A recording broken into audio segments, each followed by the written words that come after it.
Mandi udah, baju oke, make up cek, parfum semriwing. Pagi gini saatnya dengerin Inspirasi Pagi.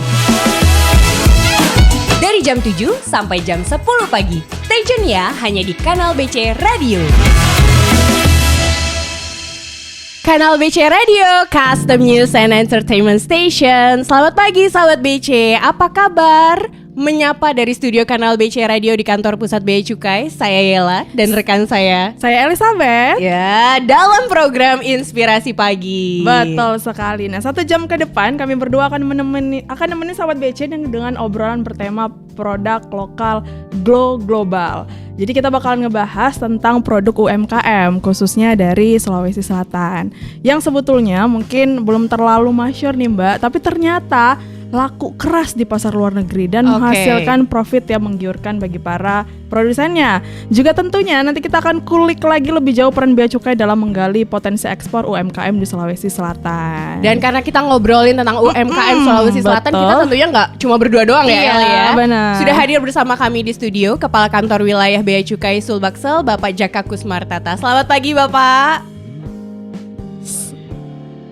Oke, Bapak selamat pagi. Ini kayak sehat banget ya, cerah gitu ya, ceria ya. Powerful ya. Powerful.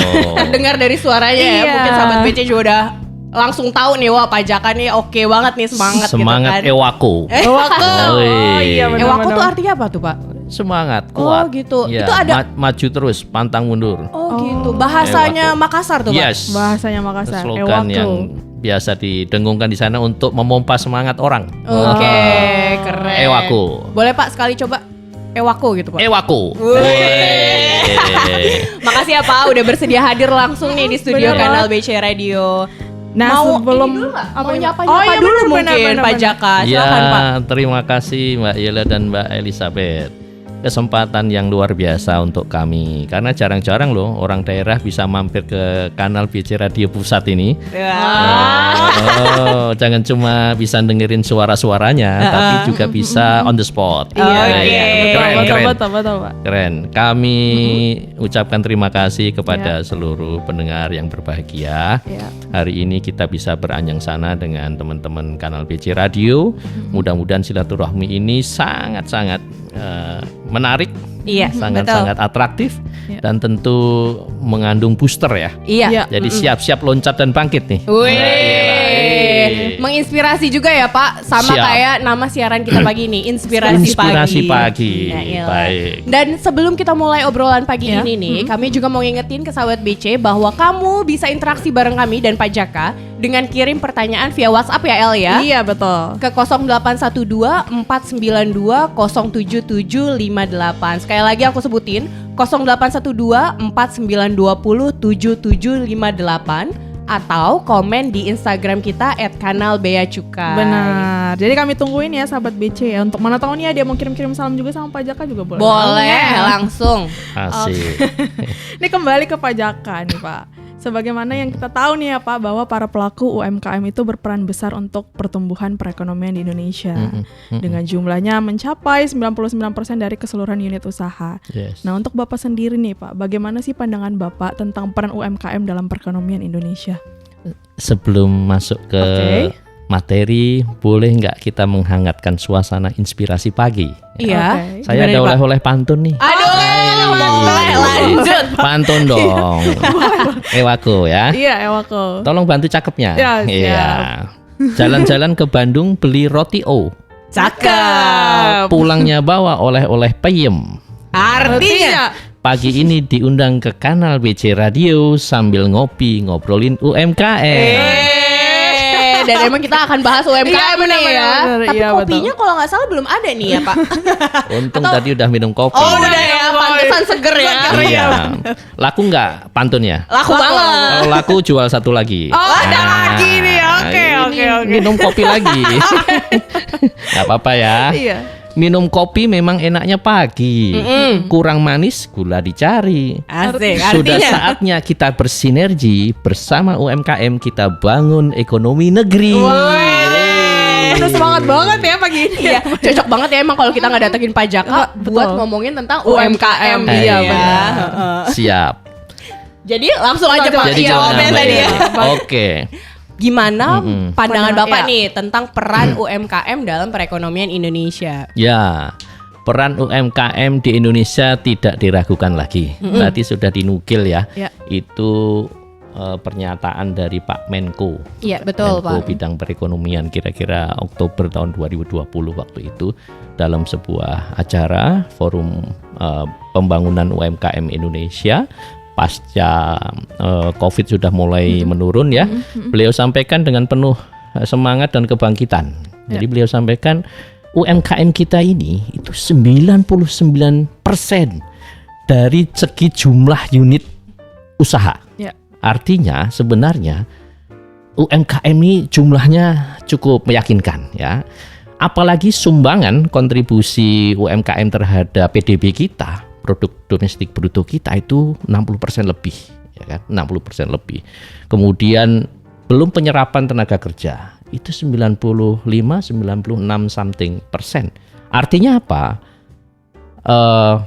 Faktor fundamental ekonomi kita sebenarnya justru bergantung ini dengan UMKM. Wow. Karena kenapa? Selama ini kita menganggap ya ada sebagian kita pemio bahwa UMKM ini uang receh nih, cuan kecil nih. Enggak, justru ekonomi negeri ini sebenarnya sedang bergantung dengan UMKM. Bahkan ketika terjadi COVID 2 tahun yang lalu, Iya. itu berasa betul tanpa bergeliatnya UMKM pasca endemi COVID. Itu niscaya banyak sekali masyarakat kita, penduduk kita yang sebenarnya sangat-sangat memprihatinkan pada waktu itu ya. Banyak sektor-sektor yang gulung tikar. Tapi dengan kekuatan UMKM justru ekonomi negeri ini bisa cepat bangkit. Saya kira itu titik kelebihannya di sini. Iya, betul sekali. Dan sekarang orang melihat UMKM ini masih sebelah mata. Maka ketika kita ingin bangkit, harusnya yang mensosialisasikan pertama juga bukan level cemen ecek-ecek. Maka saya ketika di-arrange oleh kanal BC Radio untuk hadir di Jakarta, saya dengan semangat ya. datang ke tempat. Kenapa? Harus level yang memang top pimpinan di daerah di unit vertikal Kemenq ini yang tanggap, yang sadar situasi ini. Seandainya pimpinan di unit vertikal eselon 1 khususnya di Bea Cukai, kami di kantor wilayah Bea Cukai Sulbaksel ya Mbak. Iya, Sulbaksel ini ada 3 provinsi sebenarnya, bukan hanya Sulawesi Selatan, tapi Sulawesi Barat dan Sulawesi Tenggara. Sebenarnya 3 provinsi. It's okay kalau disebut kami Sulawesi Selatan karena domisilinya si Kanwil kita ada di Makassar, Sulawesi Selatan. Nah, peran UMKM yang sudah sangat signifikan di dalam pembangunan ekonomi bangsa ini itu hebatnya lagi, Pak. Hebatnya lagi tidak berhenti sampai di situ, tapi dia juga ada di mana-mana. Contoh, karena sebelum saya di kantor wilayah Sulbaksel, saya ada di kantor wilayah Maluku. Nah, ini kebetulan lagi sedang jalan-jalan ke timur nih. Jalan-jalan ke timur. Jadi di sana pun kita juga melihat fenomena yang sama, bahwa UMKM kita itu menjadi sumber ladang ekonomi masyarakat, mohon maaf, menengah ke bawah, tapi merata. Jadi terasa betul pemerataan ekonomi dengan UMKM itu. Di samping tadi ya, menjadi salah satu sokok guru ekonomi kita, sehingga dia mampu membangkitkan ekonomi masyarakat secara mandiri, juga ternyata pemerataan. Nah, tentu saja ujungnya dari kue ekonomi itu harus dihitung dari devisa negara yang bertumbuh karena penguasaan kontribusi 60% lebih dari sektor UMKM ini. Kira-kira begitu, Mbak. Oke, tadi Bapak bilang kan dukungan kepada UMKM itu mulainya juga dari Bea Cukai juga ya Pak ya, berarti Betul ya sekali, Pak ya. betul sekali. Dan ternyata UMKM itu bukan cuma membangkitkan ekonomi masyarakat secara mandiri, tapi juga berpotensi mengekspor gitu ya Pak, ekspor produknya.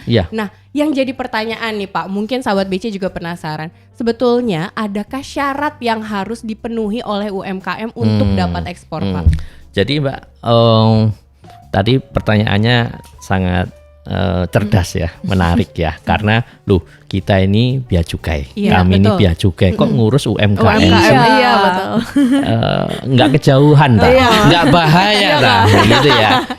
Nah, jadi gini ceritanya, jadi untuk UMKM ini memang kita sudah diarahkan oleh pimpinan tertinggi negeri ini, dari Pak Presiden, ada peraturan pemerintah, dari Ibu Menteri, ada peraturan atau ketentuan keputusan Menteri Keuangan, ya, dan dari Pak Dirjen juga menyinggung penguatan terhadap daya dukung bea cukai terhadap UMKM. Loh kok bisa tadi yang ditanyakan Mbak Yela tadi, kok bisa? Ternyata UMKM ini Mbak itu tidak hanya jualan apa barang-barang atau produk-produk receh ya yang ada di sekitar kita saja, tetapi catatan di kami ini UMKM-nya itu ternyata banyak juga yang ekspor loh. Wow. Bahkan sudah ada program di kami ini ada namanya program ekspor perdana. Program itu ekspor perdana. kadang-kadang pelakunya justru UMKM. Oke. Nah itu dia, sehingga dan nilainya juga tidak sedikit. Bahkan nanti kalau kita runtut ke bawah, ke belakang, bahkan kegiatan ekspor UMKM ini kemudian nyata menjadi kegiatan ekonomi yang menggerakkan roda perekonomian masyarakat lokal. Ya kan di kami ada cerita tuh. Ada cerita, ada namanya Mbak Sadariah. Mbak Sadar ini adalah salah satu mahasiswi tepatnya ya, di daerah Polewali Mandar sana di Sulawesi Barat ya. Perbatasan antara Sulawesi Selatan dan Sulawesi Barat itu ada Polewali Mandar. Beliau mencoba memasarkan salah satu produk yang bisa mereka produksi, yang tadinya kecil-kecilan hanya sekedar buah tangan saja, pekerjaan tangan ibu-ibu kampung untuk membuat semacam itu ya, sapu lidi itu, sapu lidi. Tapi ternyata beliau mencoba melalui platform website, dipasarkan ke internasional dan kemudian nyantol namanya market digital ya, sehingga bisa memungkinkan terbuka pasar yang sangat luas yang sifatnya global. Nyantolnya di India. Alhasil ada sekitar 25 juta ton ekspor kedua mereka yang sudah bisa dikoordinir oleh Mbak Sadariah tadi, diekspor ke India. 25 juta ton ya Pak ya. 25 ton. 25 ton. Salah. Banyak. Tadi antara rupiah dengan ton ya, jadi juta ton jadi 25 ton.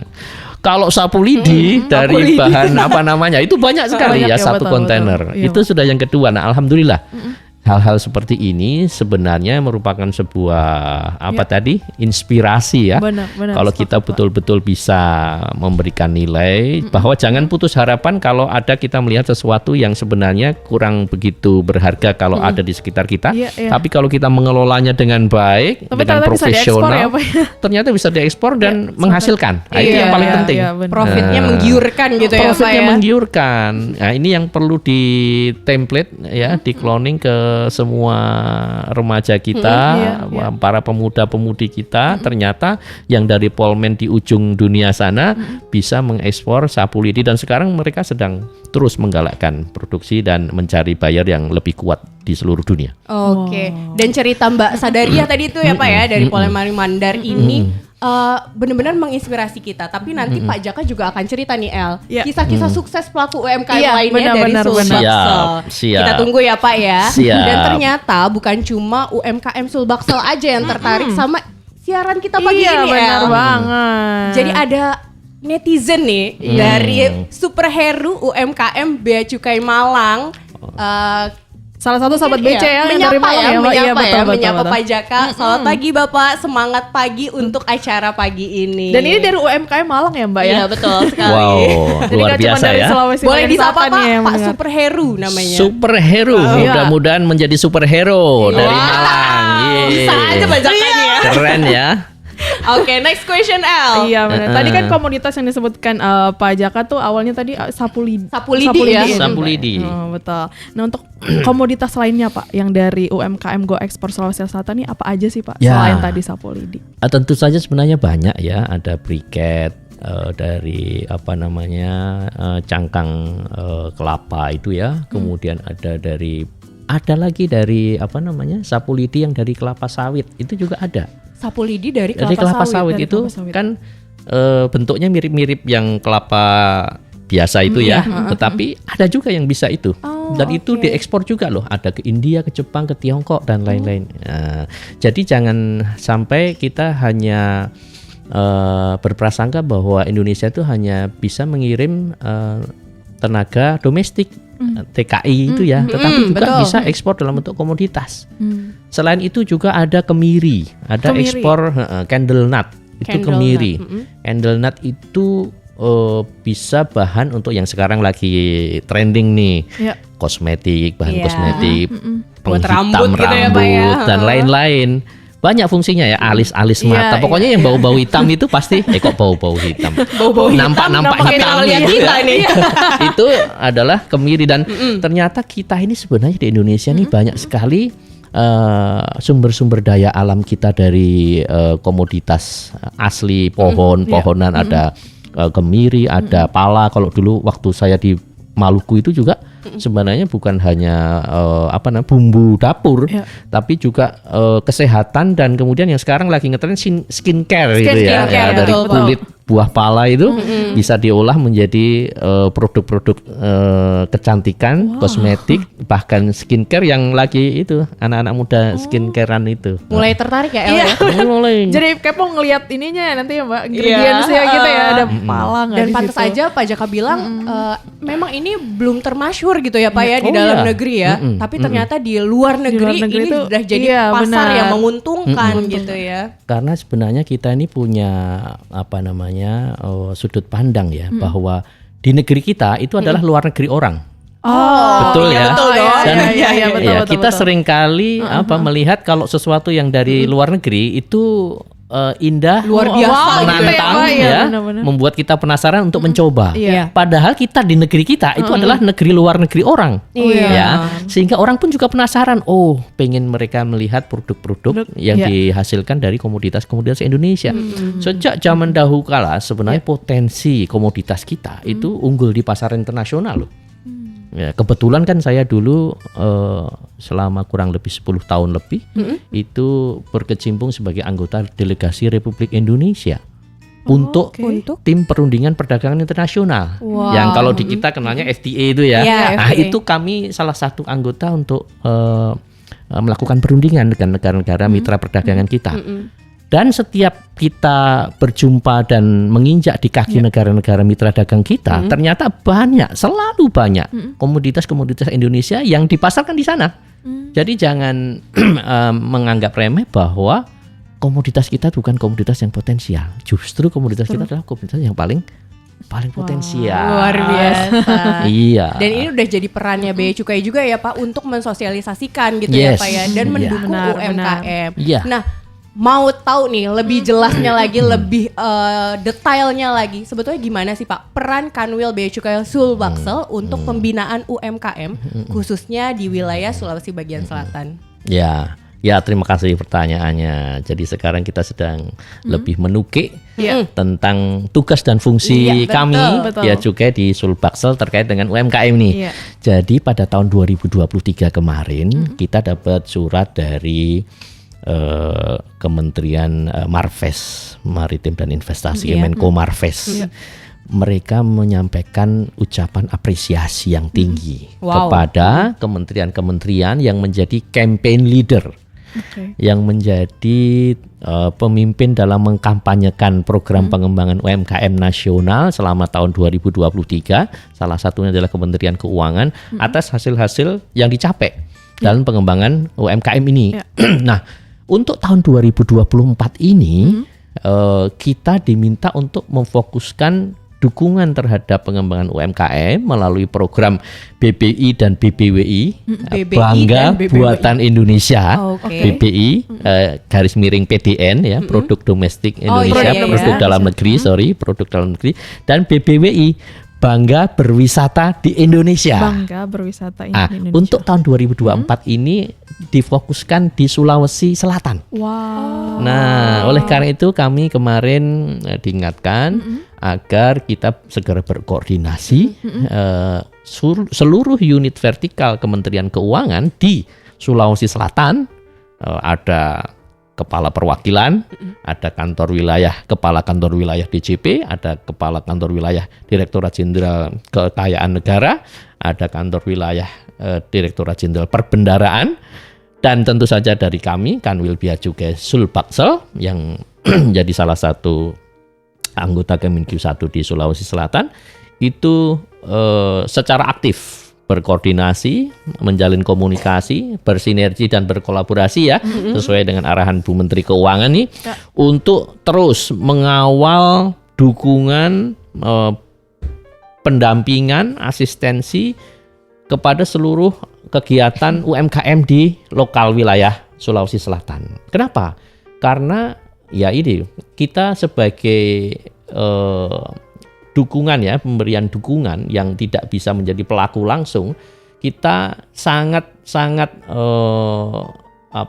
memiliki posisi yang penting bagi proses pengembangan UMKM itu, karena kita bisa menyalurkan berbagai program. Tadi dari Ibu Menteri kan ada KMK 396 ya, yang memberikan arahan tentang perluas jaringan atau akses untuk pembiayaan agar UMKM kita bisa naik kelas dari sisi kapasitas, jumlah ya, kuantitas. Artinya dengan bantuan modal yang bisa dikelurkan dari program baik APBN maupun program fasilitasi perpajakan, itu UMKM kita bisa naik kelas, bisa terbantu lah kira-kira begitu ya, untuk meningkatkan kapasitas. Atau ada pemberian bantuan asistensi baik administrasi maupun fasilitas fiskal.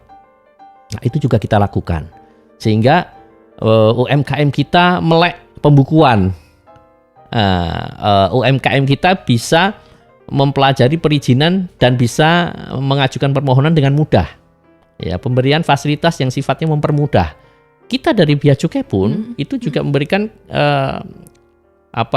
fasilitas yang sudah kita siapkan untuk UMKM ini, ada KIT UMKM atau KIT IKM gitu ya.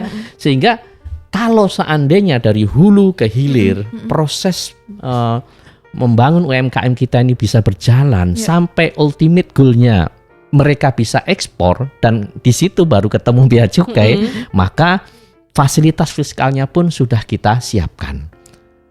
Bingung untuk mendapatkan fasilitas fiskal, kita siap memberikan asistensi dan pendampingan agar mereka bisa memenuhi persyaratan tadi. Kan secara umum ya, UMKM untuk bisa ekspor dengan baik itu kan tentu kita tidak hanya berharap cukup sekali ekspor selesai, tapi kan berkesinambungan gitu ya. Berkesinambungan. Jadi selain menjaga kuantitas tadi, ada kapasitas, juga peningkatan kualitas.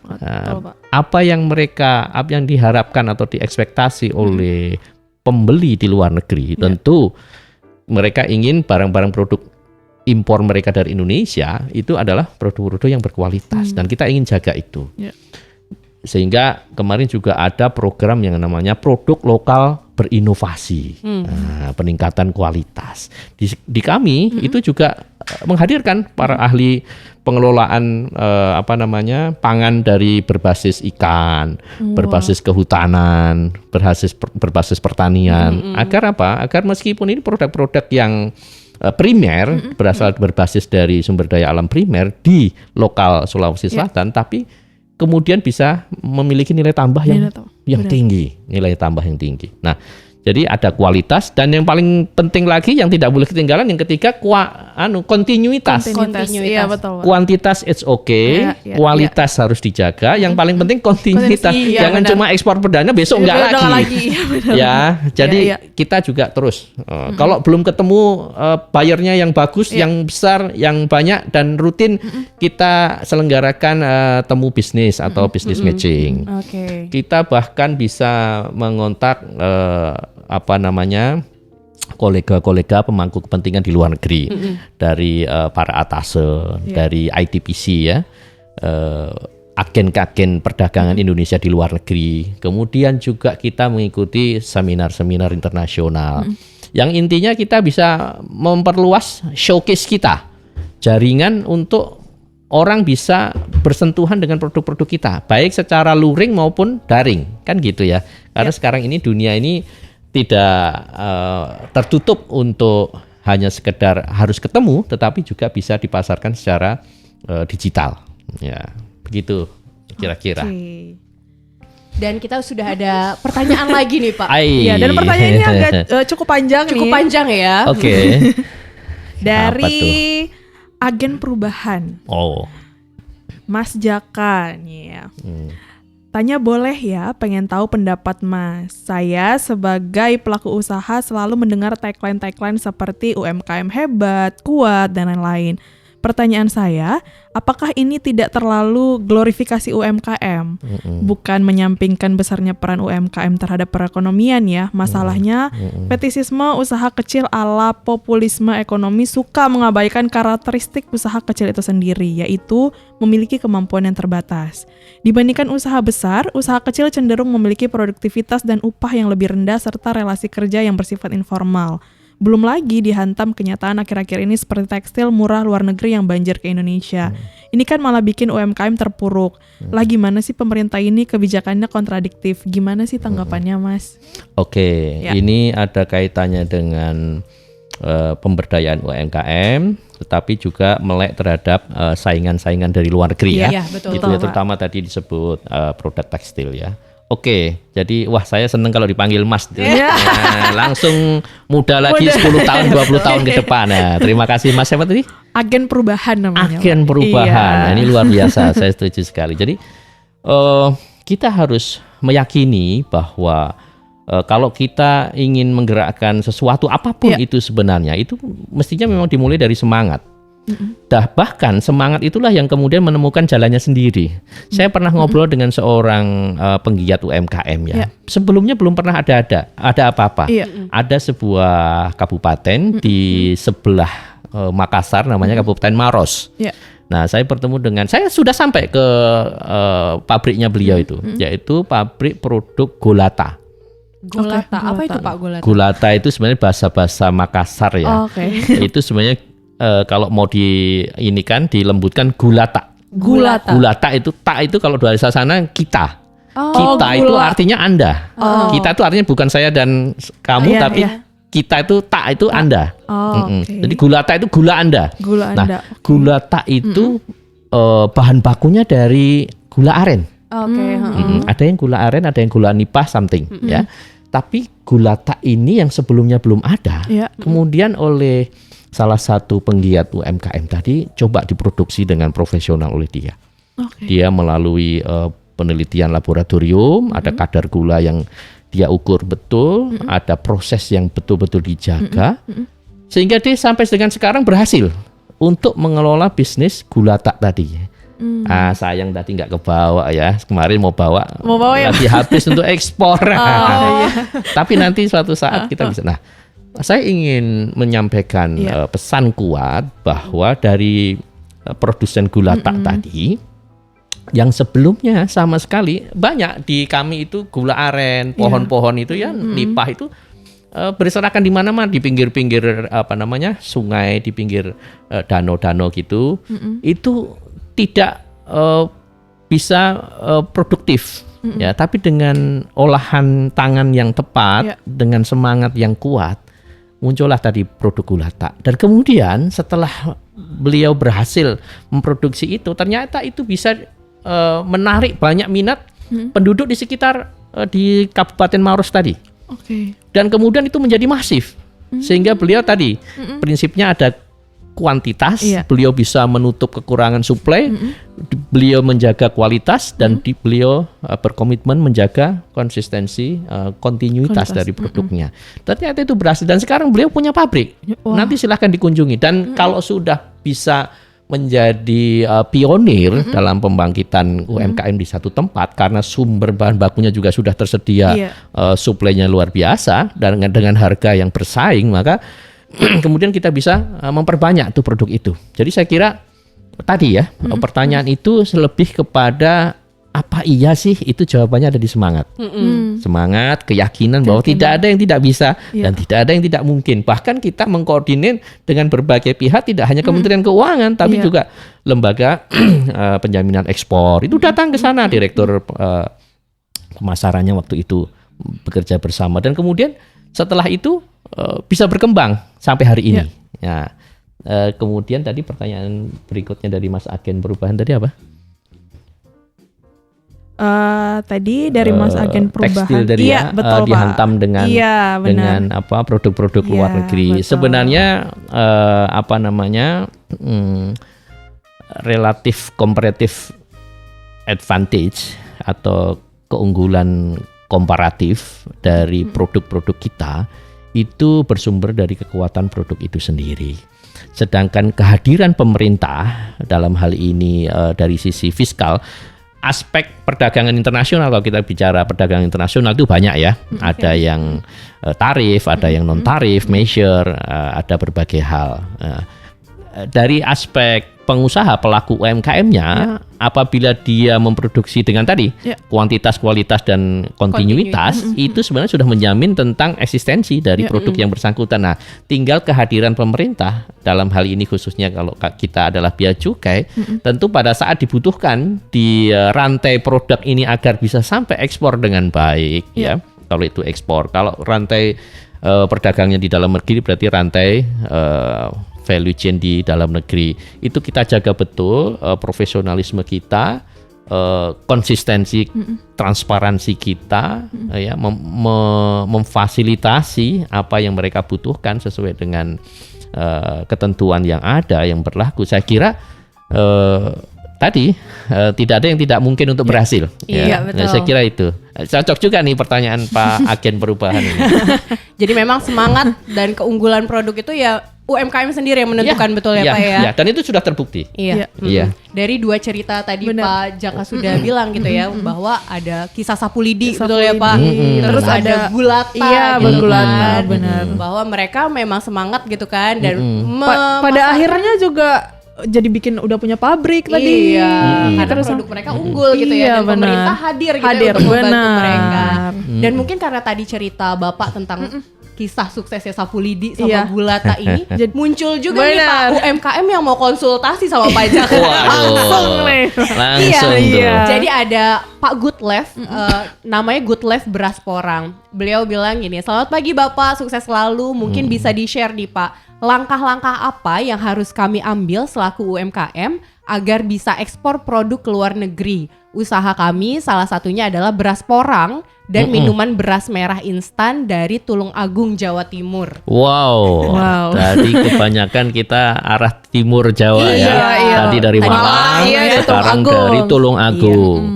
Bagus sekali itu Pak. Beras porang dan beras merah, minuman beras merah ya. Kami kemarin sama Pak, ada produk sejenis di Sulawesi Selatan. Kami biasa dalam kegiatan-kegiatan tertentu itu selalu memprioritaskan perlibatan UMKM ya, karena arahan Bu Menteri kan bantu dukungan UMKM secara real, baik secara revenue, artinya fasilitas perpajakan, bea dan bea cukai, juga dari sisi belanja itu dari pengadaan, pembelian, penggunaan produk dalam negeri tadi, kemudian menggandeng jasa-jasa UMKM dan seterusnya. Nah, kita juga sering mengadakan basar ketika kita ada acara kantor, acara kantor, ngajak dari TNI Polri, ngajak dari Pemda, agar sama-sama para pimpinan itu belanja, itu minimal 3 bulan sekali itu. Minimal loh ya. Seringnya lebih karena masing-masing kita saling mengadakan acara itu, dari saling mengundang. Ya apalah kita menyisihkan sebagian dari rezeki kita ya untuk membantu ekonomi mereka agar mereka juga semangat. Nah, apa yang ditanyakan tadi adalah salah satu bentuk semangat kita, optimisme kita bahwa asal kita bisa betul-betul memproduksi apa yang menjadi keahlian tadi ya, Pak Goodlev ya, Pak Goodlev tadi itu bisa betul-betul masuk ke pasar global, tetapi mungkin tadi ya, kalau di kita di Kementerian Keuangan itu sebenarnya punya Pokja Kurasi UMKM lah gitu ya. Gitu. Jadi implementasi dari tadi ketentuan atau keputusan Menteri Keuangan 396 tahun 2021 ya, 2022 itu. 2022 ya, itu salah satunya adalah kita punya daftar UMKM bersama. Jadi daftar sasaran bersama UMKM. Jadi gitu. Jadi kita tidak ingin UMKM tuh sekarang bikin besok hilang. Sekarang semangat besok loyo. Nah, kita ingin terus kita pantengin betul-betul. Jadi mungkin kita tidak kalau sudah punya keahlian fokus di situ. Tadi Pak Goodlife tadi. Kalau memang keahlian Bapak ada di situ, ya sudah. Tekuni itu, pelajari dengan baik, mintakan saran masukan dari ahlinya, ada mirroring untuk masukan-masukan kualitas produk beliau, agar apa? Betul-betul kompetitif di pasaran. Nah, kalau sudah eksistensi, kita itu menjaring UMKM-nya itu tidak tiba-tiba siap ekspor.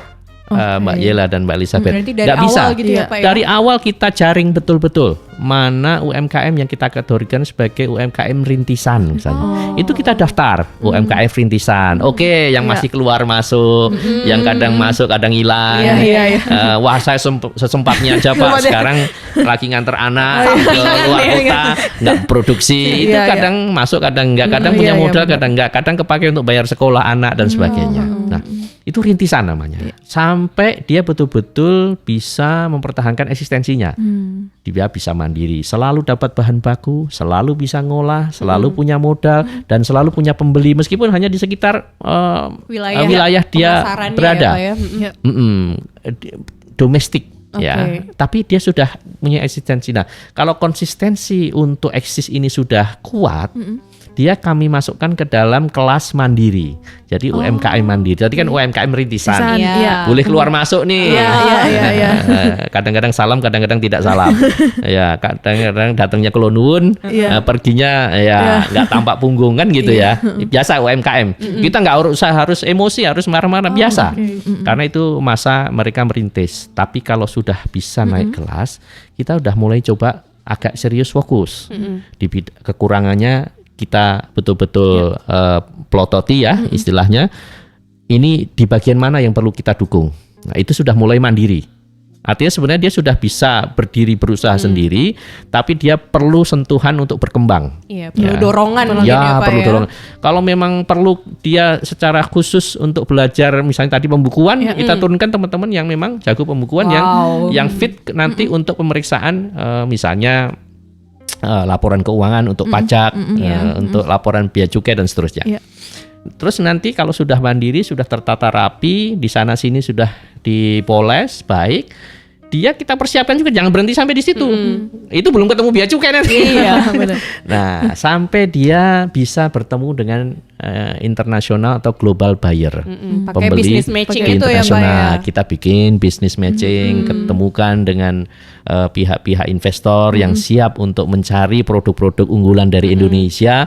Itu sekarang banyak forumnya. Oh gitu Pak, wah baru tahu juga kita ya. Banyak forumnya sekarang. Pemerintah ya alhamdulillah bisa terdukung dari berbagai kementerian dan lembaga, di mana mereka bisa punya masing-masing program unggulan yang bisa melibatkan untuk ketemunya bisnis antara pelaku UMKM kita dengan buyer di luar negeri. Bahkan secara digital pun kita sudah difasilitasi sekarang.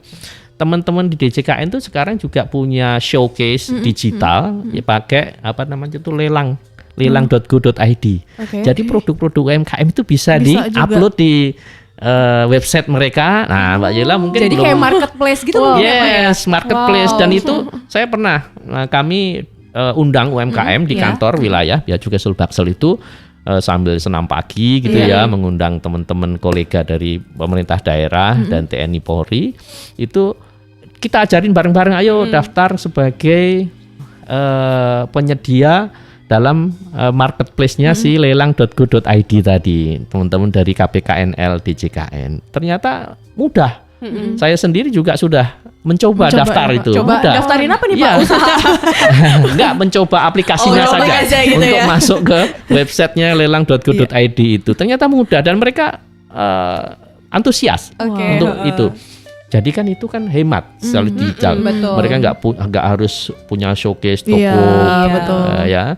yang penting fotonya bagus Iya, gitu benar, ya, bisa benar. diupload gambarnya, terus mereka juga menggaransi kualitas maupun trust ya, Iya. kepercayaan dari calon-calon pembeli itu, sehingga di searching itu menarik dan seterusnya.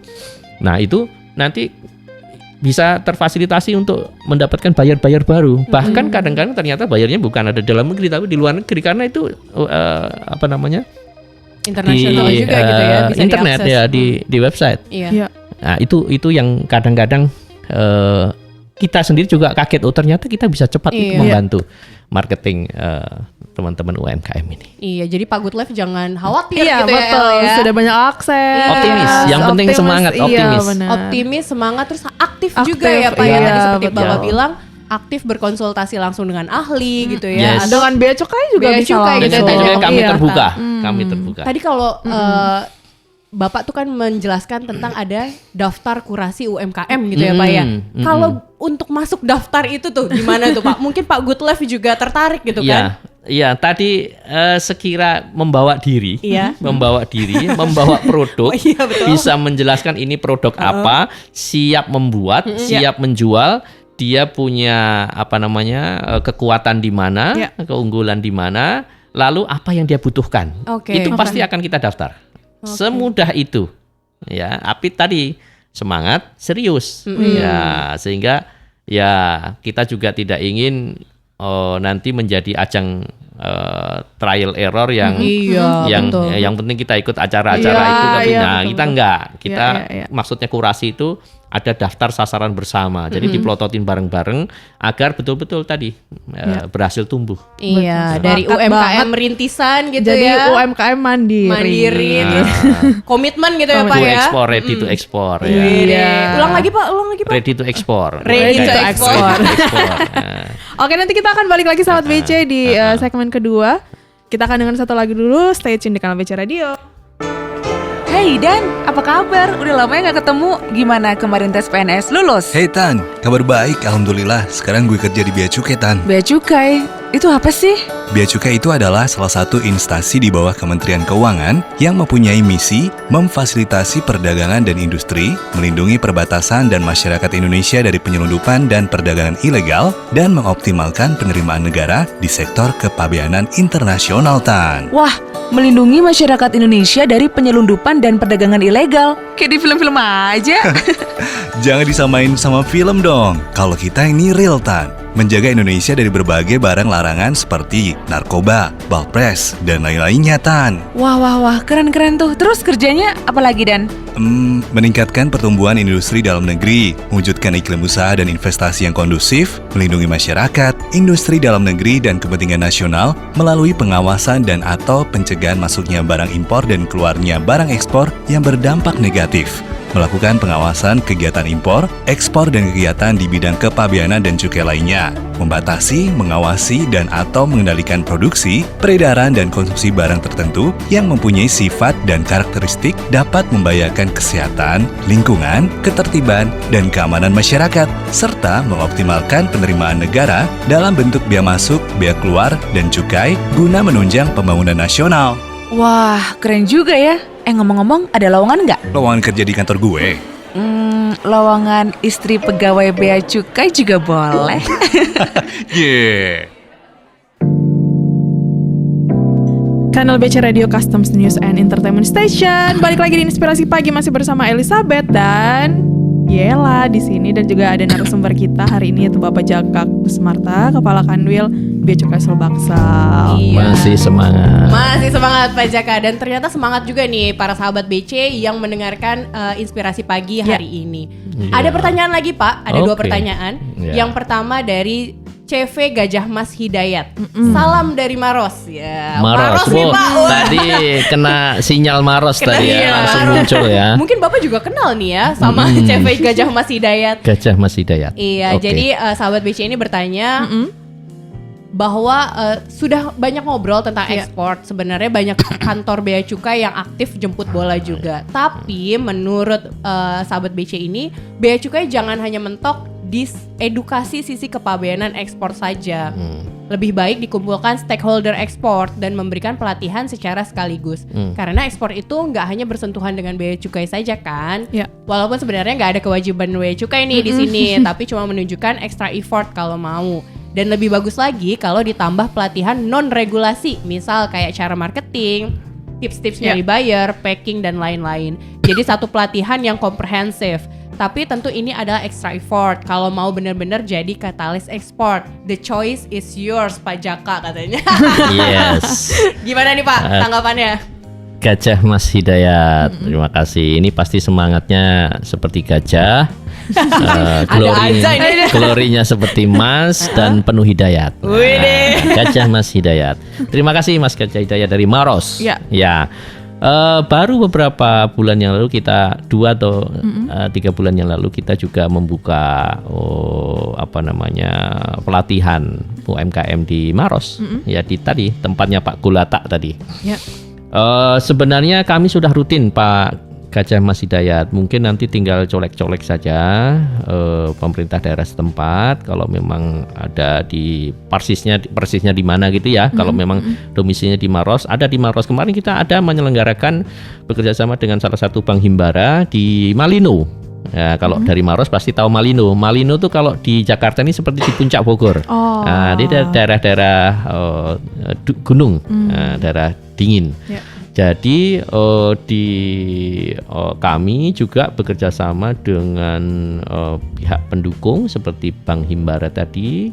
Kita punya kelas asistensi ekspor di rumah ekspor. Kalau dengan Bank Mandiri ya, ada rumah ekspor. Kemudian kalau untuk Bank BNI kemarin kita juga menyelenggarakan cerita ekspor ya, cerita ekspor next level gitu ceritanya. Jadi kita menyelenggarakan bimbingan teknik secara klasikal untuk memenuhi pengetahuan tadi para UMKM yang ada dalam binaan untuk tadi meningkatkan pengetahuan mereka tidak hanya kualitas produk, tetapi juga tadi mengajarkan satu persatu kira-kira kalau mau mengajukan permohonan itu buka websitenya gimana, cara daftar NIB gimana, kemudian mempermudah perizinan ke Pemda seperti apa, dan bahkan kita melibatkan para narasumber dari pihak terkait, ya dari Dinas Perdagangan dan Perindustrian Pemda, ya dari Dinas Koperasi dan UKM dari Pemda, bahkan dari para ahli tadi yang di Maros tadi yang di Gulatak tadi. Ada kita mendatangkan ahli, orang yang memang ahli dalam pengolahan makanan tingkat lanjut. Artinya kita tidak hanya berhenti di produk primernya tadi Gulatak, terus kemudian bisa bikin gula aren. Bukan, nanti ada produk-produk turunan lagi yang bisa diproduksi dari produk-produk tersebut. Sehingga ini sebenarnya kita juga ada hilirisasi nih di UMKM, tidak hanya di industri. Sehingga jangan patah semangat Pak Gajah Mas Hidayat, segera hubungi mungkin UMKM terdekat kalau memang Bapak ada kenalan, itu bisa bersambung rasa informasi. Kalau pengen cepet, kami juga buka channel langsung, bisa menerima para penggiat UMKM yang langsung datang ke kantor kami juga bisa. Boleh ya Pak. Sehingga kita terbuka jam-jam kantor terutama. Apabila ingin konsultasi nanti tentu akan kita arahkan kepada ahlinya kira-kira siapa yang perlu dikomunikasikan dan dikoordinasikan. Begitu Pak Gajah Mas. Iya, tak hentinya ya Bapak mengingatkan untuk pelaku UMKM agar semangat dan aktif gitu ya Pak. Jadi jemput bola cari informasi. Boleh dengan benchmarking ke UMKM lainnya atau bisa langsung datang ke kantor Bea Cukai. Iya betul. Ya. Next question Eli. Ini banyak pertanyaan untuk Pak Jaka nih pada pagi hari ini. Semangat. Iya, selanjutnya namanya dari burning question. Ketika ada penjelasan terbakar. Betul Pak. Boosting. Betul. Kalau kali ini dari Sampit Pak, dari Sampit Kota Waringin Timur, Kalimantan Sampit. Tengah, dari Kak Rika, Mbak Rika. Wah, Mbak Rika. Ya, Semangat Mbak Rika. Kami di sini kesulitan mendapatkan buyer buat produk UMKM kami, Pak. Kalau saya oke. produknya sambal cumi-cumi dan jenis sambal-sambal lainnya, sama Hai. camilan ciri khas Saya daerah hobi kami. makan cumi-cumi tuh. iya. Apalagi jadi sambal. Waduh. Mantep ya Pak ya. Mantap. Ini Mbak Rika curhat Pak, katanya susah dapat bayarnya karena produknya Wow. tadi. Jadi kalau boleh tahu, apakah Mbak Rika sudah daftar menjadi peserta binaan UMKM dari wilayah tadi mana? Sampit ya. Sampit itu kalau nggak salah, Kalimantan Tengah. kalau Bea Cukai itu di Kanwil Kalpakbar itu Mbak Elizabeth. Oke. Jadi masuknya kalau di wilayah kita jauh juga itu. Jauh ya. juga, ya, Jam-jam betul. juga Iya, itu ya. iya, Kalau iya, jualan betul. sambel agak Iya, memang. jauh juga. Tapi Iya. jangan patah semangat, Iya, pasti betul. ada cara. Ya, nanti bisa dihubungi dengan Pemda setempat yang Iya, kira-kira yang kontak related dengan UMKM. Nanti bisa minta pertanyaan di sana kira-kira apa. Karena di kami sendiri saja di Iya. Sulawesi Selatan ini ya, kalau kita di wilayah kita itu Pemda setempat itu sudah punya lembaga yang membuat kemasan produk. Iya. Jadi kemasannya bagus-bagus loh. Wow. Jangan lupa tadi pagi kita bawain contoh loh, Oh iya, Pak. produk-produk UMKM ya Mas Yahya ya. Oh iya. Ada Mas Yahya ya. Jadi kalau ada kesempatan seperti ini, kita juga pemasaran produknya. Nah itu kemasannya bagus-bagus. Udah kayak di toko-toko apa namanya convenience store atau di mall-mall itu ya. Jadi orang udah nggak malu-malu lagi nenteng-nenteng produk-produk UMKM itu. Bahkan kemarin kebetulan anak saya salah satunya ini sedang berdomisili di Jerman. Oke. Anak saya yang pertama seorang dokter di Jerman lagi ada kegiatan ke Makassar. Itu langsung saya bawain tuh produk-produk UMKM. Dan produknya langsung dibawa ke Jerman. Langsung sampai sana difoto dengan para dosen-dosennya itu. Ini produk UMKM dari Sulawesi Selatan. Wih, ada, mohon maaf ya, ada kopi luwak, malino, ada gulata tadi, gula aren itu kan sehat itu. Iya. Dan ternyata bule Jerman sana, Suka ya Pak? bule Jerman seneng gula aren karena rendah dari sisi kandungan gulanya. Kandungan Iya, iya, Sehingga untuk betul. healthy life mereka Iya. cocok. Nah itu jadi kopi mereka suka, gula mereka suka. Sesuatu yang wow ya, yang berasal dari negeri di sana yang ternyata mereka bisa nikmati. Menikmati, betul. Jadi kalau memang kita yakin semangat pasti ada jalan. Tadi yang dari Sampit tadi ya. Dari Sampit, Sambal betul, Pak. cumi-cumi. Saya Iya. rasa ini ada keunggulan ya, Iya. unik ya. Sambal dan cumi-cumi. Tinggal nanti mencari tadi program-program yang cocok untuk rintisan. Iya. Kalau memang belum ada konsistensi, sehingga dia lebih mendapat dukungan dari aspek itu. Oke. Ya, terima kasih Mbak Rika ya. Iya. Nah nyambung nih Pak Jaka, tadi kan udah disebut juga nih UMKM rintisan ya. Iya. Pertanyaan terakhir dari sahabat BC, UMKM rintisan ingin go ekspor, tapi jika dapat buyer terkendala kapasitas dan modal untuk memenuhi permintaan buyer. Apa yang harus dilakukan jika mengalami situasi ini Pak? Iya, jadi produk-produk UMKM rintisan pasti kendalanya banyak ya. Tapi jangan khawatir, nanti ada kawan seiring UMKM yang ada di level rintisan, pasti mereka akan diberikan menu yang cocok dengan kebutuhan mereka. Nah tentu memang jalannya agak panjang ya kalau rintisan, karena nanti di scan dulu kira-kira kebutuhan yang sangat urgent prioritasnya apa nih. Apakah dari aspek pembiayaan, apa dari aspek fasilitas yang lain seperti bahan baku, atau bagaimana cara memproduksi kualitas yang lebih unggul, atau mengembangkan inovasi. Karena UMKM itu keunggulannya salah satunya adalah fleksibilitas ini bentuk usaha. Dia bisa berubah dalam waktu yang singkat karena inovasi. Atau karena teknologi, atau karena komunitas. Ya, komunitasnya sekarang musimnya lagi misalnya fashion tertentu, dia ada komunitas fashion, bisa masuk fashion. Kalau komunitasnya sedang tadi makanan yang healthy life, misalnya kayak gulata tadi, bisa masuk ke sana. Jadi banyak peluang yang tercipta ketika kita berkumpul dengan komunitas sejenis. Nah, itu kuncinya. Ya. Oke.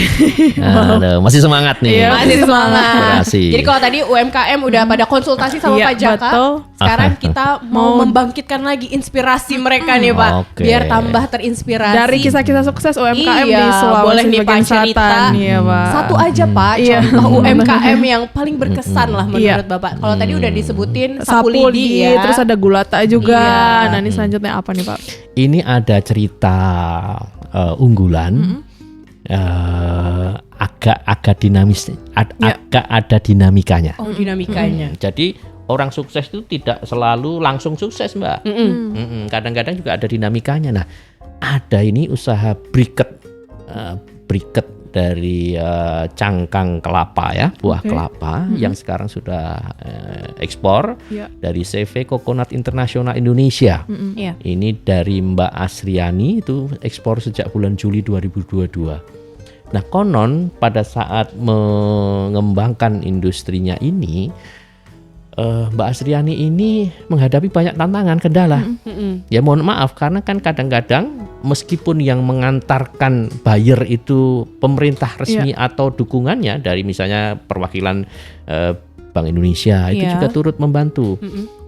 Sudah ketemu buyernya, tapi kan tidak ada jaminan bahwa buyer itu terjamin kepercayaannya, ya kan? Oke. Bisa jadi mereka punya niat yang agak Jahat gitu ya, buruk ya. Ya kita tidak berani mengatakan jahat. iya, iya. Mungkin kondisi ekonomi tidak lagi pas, Oke. Ya. sehingga ya namanya orang usaha kadang berhasil ya kadang Iya, betul. tidak Iya, ada naik berhasil. turunnya ya, Saya Pak, tidak ya? mengatakan Nggak bisa gagal dijamin ya, gitu ya, tapi Pak, ya? belum berhasil. berhasil. Sehingga kadang-kadang untuk membayar juga ada kendala. Nah, ketika terjadi seperti itu, ya sebisa mungkin teman-teman yang ada di jaringan baik pemerintah maupun lembaga pendukung tadi juga akan mencari solusinya.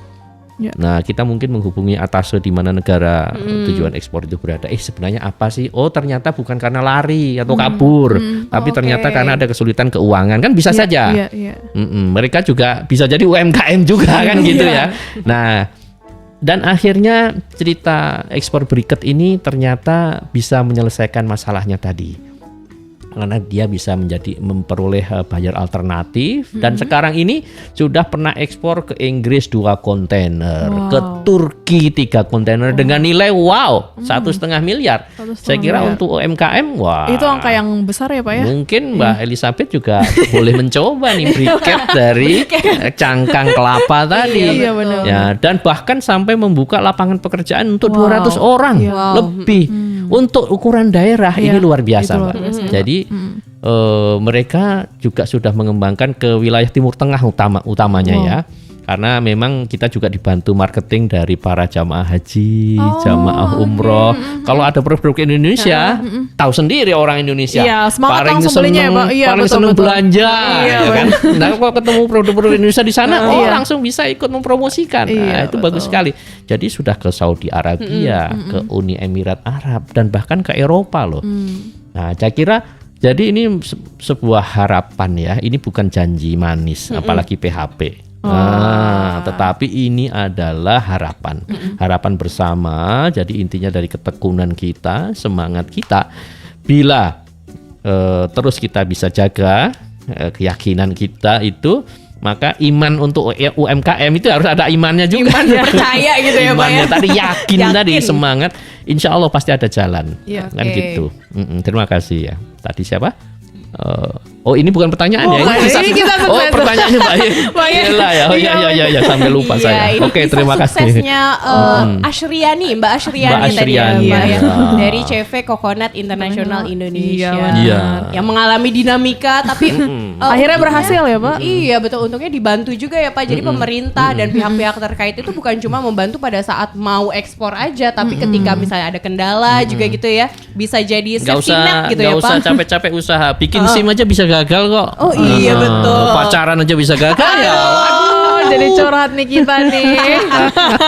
Tapi kita mau serius dikit nih Pak. Iya. Kalau beralih nih bahas data, seberapa besar nih Pak capaian nilai devisa ekspor dan jumlah eksportir yang sudah berhasil dibina oleh Kanwil Sulbaksel dan Oke. Kemenkyu 1? Baik, ya kalau ini ada kaitannya dengan data, boleh kita baca-baca ya. Iya, boleh Pak. Catatan kami Mbak untuk Iya. devisa ekspor Sulbaksel saja ini semua ya termasuk UMKM di dalamnya. Itu tahun 2023 Januari Desember itu US dollar 6,1 miliar US dollar. US dollar ya Pak. Kalikan sendiri ya, Iya. kalau rata-rata 16.000 sekian ya. Iya. Kalau kalkulator handphone mungkin ada tulisannya E. Iya, nggak cukup Pak. Kemudian untuk 2024 Januari sampai Juli itu 3,1 miliar US dollar. Udah 3,1 miliar US dollar. 3,1. Ini untuk devisa ekspor keseluruhan ini bukan UMKM. Oh iya, Nah, oke Pak. untuk yang UMKM catatan di kita Januari Juni 2024 Iya. itu US dollar 1,3 juta US dollar atau sekitar 21 miliar dikonversi dolar ya. Rupiah 21 miliar rupiah. Artinya ini sudah cukup besar. Iya. Betul. Ya, ini terdiri dari binaan kami baik di Kemenq 1 maupun di Kanwil Bea Cukai Sulbaksel. Di Kemenq 1 aja ada 20 pelaku UMKM yang ini yang sudah kita kurasi Mbak, udah kita 20. daftar bersamaan. Betul-betul fokus bahwa kita tidak ingin kita menyentuh ke banyak orang tapi tadi nggak jelas keberlanjutannya ya, kontinuitasnya. Kita ingin yang di bracket sedikit saja sesuai kemampuan kami juga ya untuk binaan. Rintisan ada 9 pelaku UMKM yang masih kami bina. Kemudian yang mandiri itu yang UMKM mandiri itu 6 pelaku UMKM. Kemudian yang sudah siap ekspor itu 5 pelaku nih tahun lalu tahun 2023 menjelang semester kedua 2024 ini yang sudah siap ekspor baru ya. Nah sehingga total yang dikelola oleh Kanwil, nah kalau sudah ekspor kan bicaranya Bea Cukai nih. Kanwil Bea Cukai Sulbaksel itu sudah mencatat 30 pelaku UMKM. 30 pelaku Untuk UMKM. ukuran Sulawesi Selatan it's okay lah ya. betul, Karena kita betapapun juga harus bisa. Saya yakin pasti di tempat lain juga melakukan hal yang sama. Ya, sehingga jumlah-jumlah itu adalah jumlah kontribusi yang bisa kita berikan kepada masyarakat khususnya UMKM. Nah, programnya kami tentu ya tadi sesuai dengan arah yang disampaikan oleh pimpinan, kemudian untuk ketentuan yang berlaku bisa kita manfaatkan itu kebanyakan memang ini ya program prioritas dari sejak tahun lalu itu ada aspek pembiayaan tadi ya dari kami itu perluasan aspek pembiayaan kalau diperlukan KUR misalnya kredit usaha rakyat berarti ada subsidi KUR dari pemerintah menggunakan APBN untuk mengurangi bunga usaha kredit bagi kalangan perbankan yang meminjam dana. Kemudian ada UMI Ultramikro yang dikelola oleh BLU-nya Direktur Jenderal Perbendaharaan. Kemudian dari sisi pemasaran kita bantu dari sisi ekosistem DigiPay. Misalnya bisa transaksi melalui QRIS kan gitu. Nah di luar negeri saja ya itu orang sudah biasa transaksi menggunakan QRIS. Kemudian pelatihan pendampingan tadi sudah cerita banyak. Kemudian peningkatan kerjasama sinergi dan kolaborasi antar instansi pemerintah, tidak hanya pemerintah pusat, unit vertikal, tetapi juga pemerintah daerah, baik provinsi maupun kabupaten kota. Itu tidak kalah menariknya itu Mbak, karena banyak yang orang berharap tapi terjerembab di tengah jalan gara-gara ngurus izinnya nggak keluar-keluar. Itu juga ada. Ya, dan itu kita juga kalau yang nyolek kita mungkin mereka jadi malu ya kan. Kalau ada mohon maaf kalau ada pemerintah daerah yang masih belum kondusif dalam hal perizinan kita ikut colek, bantu colek. Pak yang itu tolong dibantu. Ya alhamdulillah selama ini lancar gitu ya. Dan yang paling penting bagi kita Kementerian Keuangan khususnya Bea Cukai kita di fasilitas fiskal. Jadi di fasilitas fiskal itu baik administratif maupun fiskalnya. Administratif kita bantu cara perizinannya, prosedur ekspornya dan seterusnya, pergudangannya, shipmentnya dan seterusnya. Maupun dari sisi fiskalnya ada keringanan PPh-nya, ada yang di teman-teman pajak. Kemudian di kami ada KIT IKM. Ada kemudahan ekspor tadi proseduralnya dan seterusnya ya. Pokoknya seru kalau sudah masuk kepada pelaksanaan ya di lapangan. Ini serunya kita udah mau masuk ke sesi terakhir nih Mbak nih. Nah sebelum masuk sesi terakhir nih Pak, boleh di-spill nggak sih Pak rencana Kanwil Bea Cukai Sulbaksel ke depannya untuk pembinaan UMKM? Baik, terima kasih Mbak Elizabeth sudah mengingatkan. Jadi yang paling penting ke depan kita tetap terus melanjutkan program-program terbaik prioritas kita untuk peningkatan UMKM dalam rangka ekspor khususnya ya di tahun 2023 kemarin kita sudah mengantarkan 22 UMKM berhasil ekspor. Di 2024 ini tentu targetnya naik lagi Mbak. Jadi pasar makin ramai ini. Dan jangan lupa Bea Cukai memfasilitasi atau asistensi terhadap hal tersebut gratis tanpa biaya. Itu yang paling penting. Ya, gratis tanpa biaya. Kalau toh menimbulkan pembayaran perpajakan, biaya masuk maupun perpajakan lain seperti cukai itu tentu untuk penerimaan negara. Jadi bukan masuk kantong kita, malah kita ikut beli produk-produk UMKM-nya. Oke ya. Dan rencananya nanti tahun 2025 kita juga ingin memperkuat optimalisasi rantai pasok. Jadi kita akan bimbingan teknis lebih dalam ya karena tidak hanya expand tapi juga lebih dalam untuk UMKM kita agar berlatih kontinuitas tadi karena yang paling berat itu sebenarnya kontinuitas itu Mbak. Betul. Ya kontinuitas itu mempersiapkan logistik supply rantai chains-nya. Jangan sampai ada misalnya rantai supply yang tidak perlu ada. Biasanya apa nih? Misalnya pengepul. Kan? Pengepul kalau memang bisa langsung, why not? Gitu ya. Nah, itu perlu dibangun dalam jangka menengah panjang. Ya, saya kira demikian Mbak. Nanti kapan-kapan kita undang ke Makassar ya. Wow, banget ya, Mbak. Nanti bisa ngicipin coto Makassar, kontrol Makassar, palu basah, palu basah, palu kering, apa aja lah ya. Palu kering serem juga ya. Tapi kita doain semoga lancar ya semua rencana dari Kanwil Bea Cukai Sulsel. Dan sebelum mengakhiri obrolan kita pada hari ini, Pak Jaka, ada closing statement mungkin yang ingin disampaikan kepada sahabat BC, silakan Bapak. Ya, terima kasih Mbak Yela, Mbak Elizabeth, kesempatan yang berharga ini saya manfaatkan. Ayo terus semangat, kami siap mendukung untuk Anda bangkit, untuk kejayaan UMKM Indonesia maju. Ya. Saya kira demikian. Oke, terima kasih Pak Jaka yang sudah bersedia nih datang ke studio Kanal BC Radio ya dan berbagi cerita tentang potensi ekspor di Sulawesi Selatan. Jadinya kita ya Mbak, sahabat BC juga paham nih bahwa produk-produk UMKM di Sulawesi ini punya potensi yang besar dan bisa menghasilkan profit yang besar juga untuk produsennya. Iya, dan seperti nama siaran kita ya, benar. Inspirasi Pagi. Semoga bahasan kita pagi ini semakin menginspirasi sahabat BC yang mungkin juga pelaku UMKM nih untuk dapat merealisasikan ekspor produknya. Tentunya juga menginspirasi teman-teman pegawai Bea Cukai untuk terus berupaya menggali potensi ekspor UMKM di wilayah kerjanya seperti yang dilakukan Pak Jaka dan Kanwil Bea Cukai Sulsel. Terima kasih juga untuk sahabat BC yang setia nih mendengarkan kita dari awal. Saya Elizabeth dan Yela. Pamit undur diri, terus dengerin Kanal BC Radio, Customs News and Entertainment Station.